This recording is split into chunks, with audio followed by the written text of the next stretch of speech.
In Palworld, there are 4 different types of pals. You have the normal ones that you can find everywhere in the wild. Then you have the alphas, which are stronger versions of the normal pals. After that, we have the bosses that you can fight in the towers. And finally, we have lucky pals, which have some great benefits to them. But they are also the rarest type of pal in the game. So that's why, in this video, I'll be explaining everything you need to know about lucky pals, including the easiest and fastest way you can get one yourself.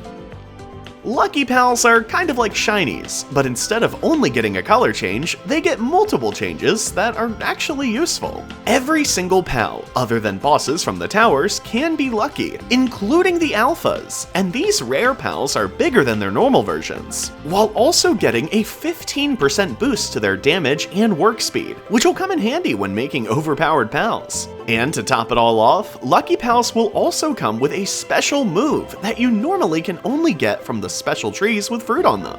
And now that we have a good understanding of what they are, we can get into how you can actually get your hands on your own lucky pal.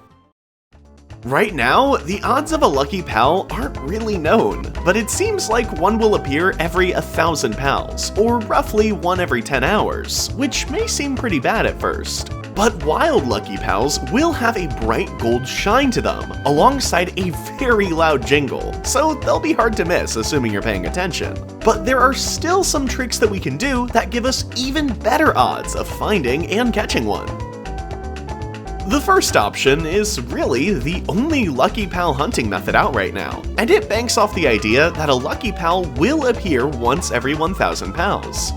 All you have to do for this is fast travel to a location with wild pals, look around and listen for a lucky pal, and if you don't see one, go fast travel to another location across the map, so all of the pals at the first location despawn, and then finally go back to the first location, and keep repeating this cycle until you find a lucky pal. Using a flying mount will make this process much easier. And of course, you can also take this method a small step further by planning out multiple hunts to do at once. So that way, each fast travel location you go to has the chance to spawn a lucky pal that you actually want. Now, while this method I just went over should be the main method you use, there's still one more trick that you can specifically use in dungeons to get lucky alpha pals. Because one will spawn in roughly every 1,000 pals, you can just keep making the alphas in the dungeon respawn over and over until it eventually spawns in its lucky version. The easiest way to do this is in the cave dungeons, where all you have to do is get to the room that has the alpha in it, then turn around and go back until you see its health bar disappear. And finally, head back to the alpha room and it should have respawned. But this will always make a random pal respawn, instead of the one that was originally there.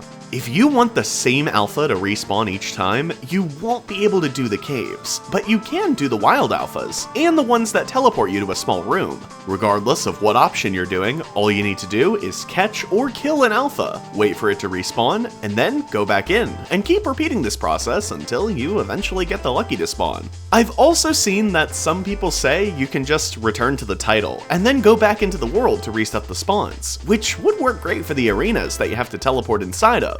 Although I'm not sure if the spawns actually reset, or if it's actually the exact same pals getting spawned back in each time you log back in. But I still wanted to mention it here anyway, just in case it does end up working for someone. Now, let's finally end this video off by talking about what hacked lucky pals look like, and if the bosses actually have a lucky form or not. Firstly, at least with the few hacks out right now, if you force a pal to be lucky, it will get everything a lucky pal normally has, but instead of being bigger, it'll just be the same size as its normal form. The same thing applies to the bosses. If you force them to be lucky and then do the glitch to catch them, you will notice that they have the lucky logo, lucky skill, but just like before, it will be the same size as normal. Now, some of you may be wondering what happens if you breed 2 lucky bosses together, and so was I, but all I ended up getting was pretty basic pals, like the chicken, although they did have the lucky skill still. The NPCs can also be lucky with a little cheating, with them even getting the lucky stat as well, but just like the bosses, they aren't able to be lucky normally. That wraps up this video. While this was just everything I know and could find about lucky pals, be sure to let me know in the comments if I missed anything you know about. Thanks for sticking to the end. Be sure to like and subscribe for more Palworld videos like this in the future. And as always, make sure to have a wonderful day.